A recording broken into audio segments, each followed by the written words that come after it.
So this morning for Brews on the Edge, we have the honor of interviewing Yvonne Rodriguez, Spanish teacher at Jefferson Junior Senior High School in Edgewater.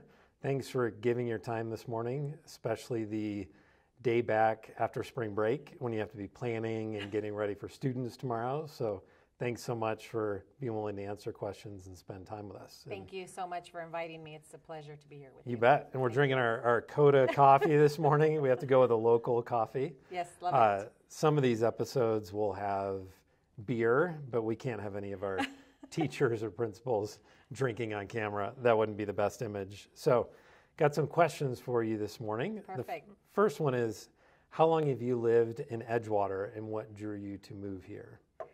Wow, I have been here in Edgewater for over 22 years, almost 23 years. Wow, it's been a long time. It's been a long time. And we decided to move here, my husband and I, because one day I don't know if you remember the old King Soupers that used to be here on 20th and Dubuque. And we just went to that store one day, and I loved the community. I loved everybody was greeting us. Everyone was just nice and kind. And at first, I was like, oh, is this part of Lakewood? And then they're like, no, this is Edgewater. So it was just so small. Like, Edgewater is so small, you know, and everybody just knows each other. You could see, like, customers they knew, like, you know, the cashiers, just everybody around each other. It was just nice and kind, and we just decided this is where we wanted to buy a house and raise our children. So nice. And tell me a little bit about your family and where you grew up. So I grew up in California.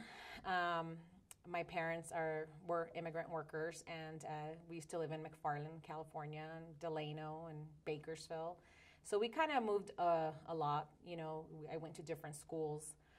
So that's where I was born and raised, and I moved here when I was 21 years old. So been in love with it ever since. But it's very different from California. Yeah. Oh, I bet. Yes, and I used to live, you know, in the farms where my parents were farm workers and would pick fruits and vegetables. So that's where I grew up. Great. So yeah, very, very different from Colorado. Oh, right. Yes. Yeah, for sure. Yes. And what led you to want to become a teacher? I'm going to be honest. When I was growing up, like I said, I moved a lot. My parents were immigrant workers, so we had to move wherever they had to work. And I never had a really good teacher. We struggled, and our first language was Spanish. So speaking Spanish, you know, back in the 80s was very hard. We were told not to speak the language in classes. When we would try to help other students that, you know, would arrive from other countries in their native language, we were yelled at or we were mistreated. So I always told myself that I would one day be a teacher and do as much as I could for my students and allow them to speak freely and use their native language and, you know, feel proud about it and not be embarrassed.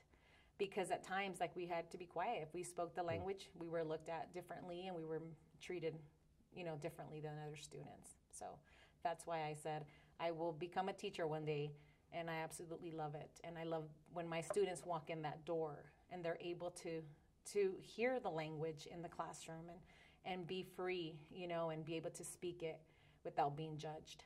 So. And one of the great things about Jefferson, I think the environment that your team has created here is very welcoming and empowering for students and families. Yes. And so what are the ways that you all as a staff, especially in the language department, have really tried to create that safe space for students? Well, I think they teach French. We have a French, program and Spanish. So we have told our students and we have talked to the families that this is a place where they could feel comfortable. And as a department, we all agree that, you know, in our classes, they're able to speak their native language and feel freely and be able to express their culture and traditions and beliefs. And I think parents in the community, that's what they love about Jefferson, is that their students are able to speak, write, read in their own native language. And, the teachers here are for it. We support it at 100%, and we're very open, you know. So our classrooms are very welcoming, you could say. Oh, yeah, definitely. And even part of the reason we chose to do this interview in your classroom is just how colorful it is. Multiple colors. Multiple colors, and just the way students are allowed to tell their stories and live out their stories in the space is very important for Jefferson and for students and their families. Yes. And so, what do you love most about teaching at Jefferson, and how long have you been teaching here? I have been teaching here since 2015.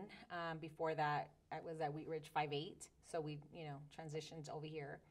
But I mean, I must say the things that I love about Jefferson, the students they're everything to me, the community, the parents, and especially the staff. I love the staff. We're so united. We're so close to each other, and we're here for the same reason. We all want the best for our students, and I think that's one of the things that I try to tell every parent that comes.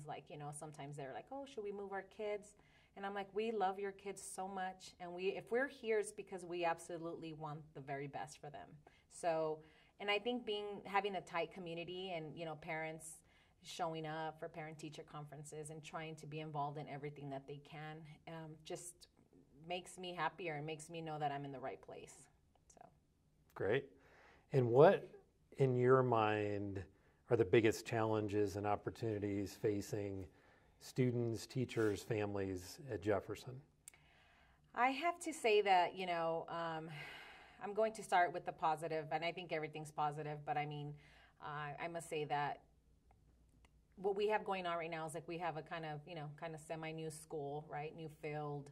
I'm so happy to have the Spanish language arts program, right, where students could receive the seal of biliteracy, not only in Spanish, but also in French. So that's really good. We have wonderful teachers that are actually caring and loving and just are here for the right reasons. We have a wonderful community that supports Jefferson. So that's just amazing. We have wonderful coaches. So much to offer, but then again, at the same time, I'm seeing that our numbers are dropping, right? So we need to find a way to attract more families to come into our community, and so students could come here to our school and see how amazing we are and how amazing, how many things they could do. So I think that's one of the challenging things for me to see as a teacher, is that our numbers are dropping, and what could we do to make that change, because we're losing teachers as well, because our numbers are dropping. So what can we do to retain students and to keep more coming, So. Right. Yeah, and I know one of the tough things that impacts students at Jefferson, especially our Latina families and their students, is how do you integrate Jefferson? Yes. And attract more white suburban students into Jefferson, but yet value the experiences and the stories of our Spanish-speaking families and students. Yes. So it's a tougher question, but how do you think we do that well without kind of pushing our Latino families off to the side? And you mean as a school or as a community? Or both. Both. Well, I think, they can't afford rents anymore in Edgewater. It's getting pricey. It's getting, I have parents calling me, and do you know where in Edgewater I could find a 2-bedroom, 1-bathroom apartment, but they're so pricey. So I think that's one of the reasons they're moving.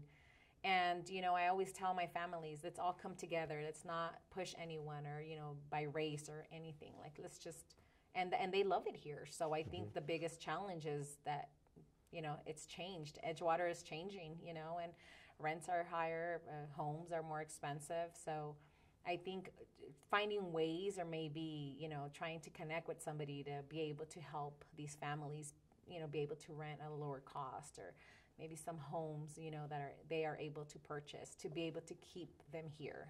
So that's a challenge. Right. But I think it's doable. Yeah, let's hope it's doable. I mean, I often say if we can't figure out things like housing in a little city like Edgewater, good luck doing it in Denver or even statewide. So yes. Less than a square mile with over 5,000 people living in town. Hopefully we can figure out a way to do that, to keep an integrated community. Because I think it was back in 2010 in the census, Edgewater was about 50% white, 50% Hispanic. Yes. And it's hard to know the data from the latest census, but we know living here that that's changed significantly. Well, yes, it has. And I mean, and I love the fact that we have like the Edgewater Marketplace and we have so many wonderful new places here in Edgewater. But I also want, our families to feel comfortable going there. And they do, but I think they want to feel like they belong, and they love it here. And that's the thing, is that they just can't afford it. It's so pricey. So they say they feel safe. They love our police officers. They love the rec center. They love everything that Edgewater has to offer. Now I know they're working on improving our park, Walker Park. So they want to stay here. But what can we do as a community to help that and make it happen? So exactly. Yes. So. And you all have lived here for over 20 years. Yes. What other things have you noticed changing in Edgewater in the last 20 years? Wow. So the breweries that are, there's breweries. I mean, now you see so many dispensaries, just like the Edgewater Marketplace, just even going up a little bit and looking at Sloan's Lake, who walks the park, who's there. It's just so different, and I'm all for improvement because it's making my city look better, right? And I want to put my part and see how I could also help the community and try to do things, to help our families. But it's changed a lot. I mean, everything has. It looks nicer. It's better. But just let's find ways to keep, like you said, integrated and just all our families together. So. Yeah, definitely. I mean, it's pretty cool to say, hey, I'm going to walk down the street and go to the brewery right here, right? Because we have everything so close. Like you said, it's so small, but yet we have everything so close. So. Exactly. Yes, so it's pretty cool to see. Like we have the Target before it was a grocery store, Yeah. So we have amazing things, and we have eye doctors really close by, and just these other small businesses that we're able to support, So yeah.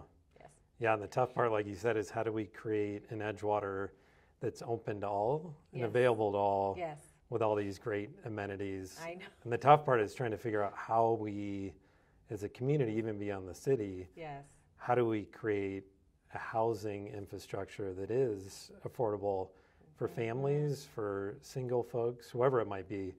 Edgewater's changed quite a bit, even in the last 10 years in housing and rent prices. Oh yes, I mean, I live close to a lot of my students, and every day I'm like, I am afraid that they are going to sell that building and build homes or townhomes, or and where would they go?